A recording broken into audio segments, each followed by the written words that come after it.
જો તમે તમારા ખાવામાં આ 5 અનાજનો ઉપયોગ નથી કરતા તો તમે તમારા શરીર ઉપર બરાબર ધ્યાન નથી આપતા. જો તમારે ડાયાબિટીસ કંટ્રોલમાં કરવું હોય, તમારો વજન ઘટાડવો હોય અને તમારે હેલ્ધી રહેવું હોય તો આ 5 અનાજને આજથી જ તમારા ખાવામાં ઉમેરો, કારણ કે તેમાં ઓછા પ્રમાણમાં કાર્બોહાઈડ્રેટ આવેલું હોય છે અને વધુ પ્રમાણમાં ફાઇબર અને પ્રોટીન રહેલા હોય છે. તો ચાલો આજે આપણે આ 5 વસ્તુ જાણીએ. તે પહેલાં વિડીયોને લાઇક કરો, શેર કરો અને ચેનલને સબસ્ક્રાઇબ કરો.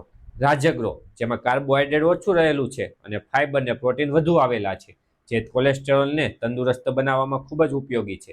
સાથે તે લીવરને ડિટોક્સ પણ કરે છે. જવ, જેમાં બીટા ગ્લુટેન આવેલું હોય છે, જે આપણા શરીરને તંદુરસ્ત કરવામાં ખૂબ જ મદદ કરે છે. વધુ પ્રમાણમાં ફાઇબર રહેલા છે, જે આપણા પેટને ભરે છે, જેથી આપણને ભૂખ પણ ઓછી લાગે છે. સારા કોલેસ્ટ્રોલને વધારે છે, જેથી આપણું હૃદય પણ તંદુરસ્ત રહે છે. આ ઉપરાંત તે ઇન્સ્યુલિન રેઝિસ્ટન્ટ છે, જેથી ડાયાબિટીસવાળા લોકોએ જવ જરૂરથી ખાવા જોઈએ. રાગી, જેમાં સિરોટોનિન આવેલું હોય છે, જેથી આપણો મેમરી પાવર ફૂલ થઈ શકે છે. સાથે તેમાં કેલ્શિયમ અને પોટેશિયમ રહેલો છે, જેથી આપણા હાડકાઓ પણ મજબૂત થશે. એમાં આયરન પણ આવેલું છે, જેથી લોહીની ઉણપ હશે તો તે પણ સારી. જુવાર, આ તો જે લોકોને સુગર છે તે લોકો માટે તો અમૃત સમાન છે. તેમાં વધુ પ્રમાણમાં ફાઇબર આવેલા હોય છે અને વિટામિન બી પણ રહેલું છે. પાંચમી વસ્તુ તો એવી છે જેમાં બધા જ એમિનો એસિડ આવેલા છે, ક્વિનોઇન. તો આ 5 અનાજને તમારા ખાવામાં આજથી જ ઉમેરો અને આ બધા જ લાભ તમે લો.